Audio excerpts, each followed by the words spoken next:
करते हैं आज का पहला क्वेश्चन बेटा। तो पहला क्वेश्चन है आपका, at the start of a journey the meter of a car reads 678.3 kilometre, at the end of the journey the meter reads 913.5 kilometre, what was the distance covered by the car during the journey. तो हिंदी में इस question को पढ़ लेते हैं कि एक car जब चलना शुरू हुई तो उसकी जो रीडिंग थी कि मतलब वो कितने किलोमीटर चल चुकी है, वो लिखा था वहां पे 678.3 किलोमीटर। ठीक है बेटा।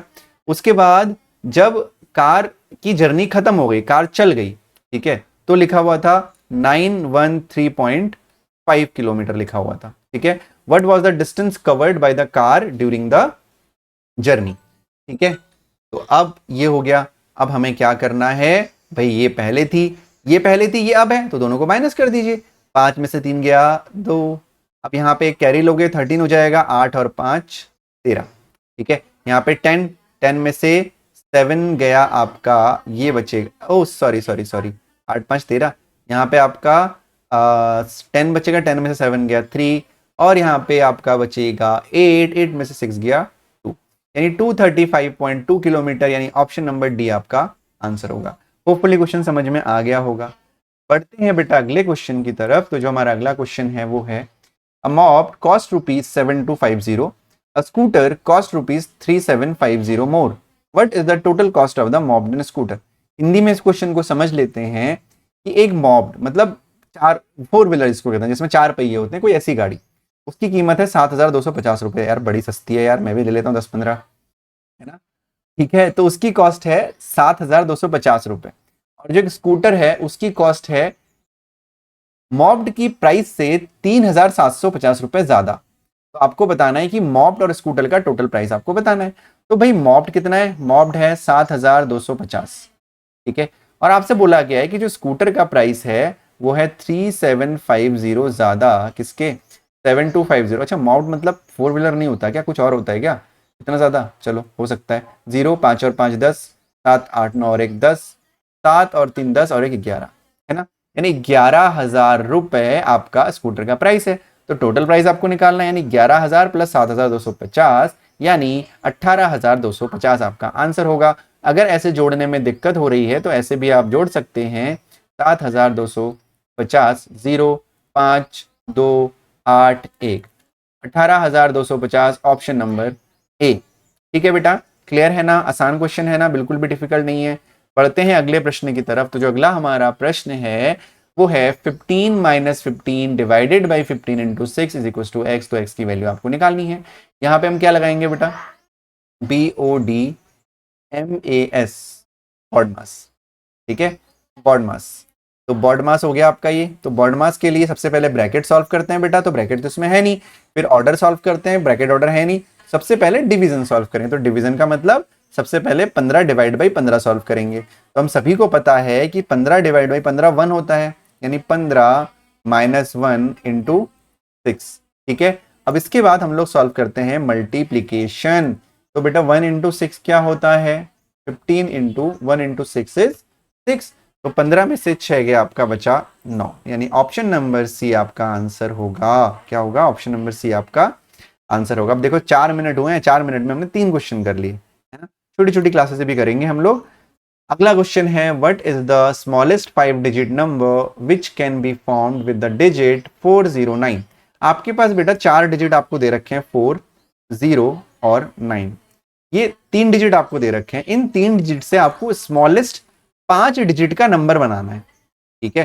तो ये तो तय है कि अगर छोटे से छोटा नंबर बनाना है तो हमें 4 को सबसे आगे रखना पड़ेगा, है ना। अब वो नंबर क्या क्या हो सकता है, ये पहला डिजिट हो गया, दूसरा डिजिट, तीसरा डिजिट, चौथा डिजिट, पांचवा डिजिट।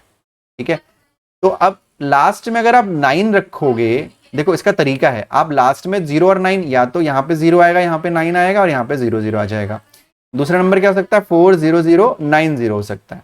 ठीक है। तो दोनों में छोटा कौन सा है, ये 9 है, ये 90 है, इन 9 वाला छोटा है, यानी ऑप्शन नंबर बी आपका आंसर होगा। ठीक है, 40009। ठीक है, 40009 आपका आंसर होगा। होपफुली बेटा समझ में आपके आ गया होगा। ठीक है जी। चलो जी, बढ़ते हैं हमारे आज के अगले क्वेश्चन की तरफ। तो जो अगला क्वेश्चन हमारा है वो है 3/8 डिवाइडेड बाई 5/3 माइनस 1/6 प्लस 5/8, ठीक है, 5/8। चलो अब ये हो गया, अब इसको सॉल्व करना है तो फिर से बॉड मास लगाएंगे हम लोग। तो बॉड मास में क्या होता है बेटा, पहले ब्रैकेट सॉल्व करते हैं, नहीं पहले हम इसको सॉल्व करेंगे। तो इसको हम लोग थोड़ा सा रफ में सॉल्व कर लेते हैं, तो ये हो जाएगा आपका 5/3 माइनस 1/6, ठीक है जी। तो 6 आपका एलसीएम हो गया, 3 2 = 6, 5 2 = 10, माइनस 6 1 = 6 1, तो ये हो जाएगा आपका 9/6। तो ये हो जाएगा आपका 3 3 = 9, 3 2 = 6, 3/2। तो ये हो गया आपका 3/8 डिवाइडेड बाई 3/2 प्लस 5/8, ठीक है। अब हमको पता है कि नेक्स्ट हमको ब्रैकेट के बाद हमें डिवीजन सॉल्व करना होता है, यानी डिवीजन हम लोग सॉल्व करेंगे। तो ये आपका हो जाएगा 3/8 इंटू 2/3, ठीक है, प्लस का 5/8। तो इसको सॉल्व करेंगे, 3 से 3 कट गया, 2 4 = 8 आ गया, यानी ये आपका आ गया। अच्छा 2 4 = 8 मत कट करो, 2 मत कट करो, मैं बता रहा हूँ, ठीक है। 3 से 3 कट गया, ये हो गया 2/8 प्लस 5/8। तो आपका 8 8 है, यानी सेम रहेगा, यानी नीचे आ जाएगा 8, 5 और 2 7, यानी 7/8 आपका आंसर होगा, जो है आपका ऑप्शन नंबर सी, ठीक है ना। आसान क्वेश्चन है, बिल्कुल डिफिकल्ट नहीं है, ठीक, क्लियर है। अगर किसी को इसमें डाउट है तो कमेंट सेक्शन में जरूर बताना, ठीक है। अगला क्वेश्चन देखो, the product of HCM and LCF of two numbers is 384, if one of them is 24 then other number is. आपको क्या बोला गया है कि दो नंबरों का प्रोडक्ट, नहीं दो नंबर हैं, the product of HCF of two number, दो नंबर हैं, उसका HCF निकाला, LCM निकाला, उन दोनों को मल्टीप्लाई कर दिया तो आ गया 384। अगर उनमें से एक नंबर 24 है तो दूसरा नंबर क्या होगा, ये आपको बताना है। तो बेटा एक फॉर्मूला होता है, इन्हीं भी दो संख्याओं का HCF इंटू LCM बराबर उन दोनों का मल्टीप्लीकेशन, प्रोडक्ट, ठीक है, उन दोनों नंबर का प्रोडक्ट, ठीक है। तो HCF कितना है, HCF और इनका मल्टीप्लीकेशन कितना है, 384 है। तो अब मान लेते हैं कि जो दो नंबर हैं वो A और B हैं, तो पहली संख्या A इंटू B 24 आपको दे रखा है, यानी आपको A की वैल्यू निकालनी है। तो A इक्वल हो जाएगा 384/24। तो डिवाइड करेंगे 384 को 24 से, 24 1 = 24, 8 में से 4 गया 4, 3 में से 2 गया 1, ये आ गया 4, ठीक है। तो 24 से 144 कब जाएगा, 24 से 144 कैसे, अब देखो ये भी आसान है। अब देखो 12 12 = 120, 144 होता है ना। तो अब ये आप 4 की टेबल में 4 कब आता है, 4 की टेबल हम कब पढ़ें कि 4 आता है, 4 6 = 24, तो 6 करके देख लो, ठीक है। तो 6 करोगे तो 144 आ जाएगा, यानी जो आपका आंसर हो गया वो हो गया option number D, that is 16।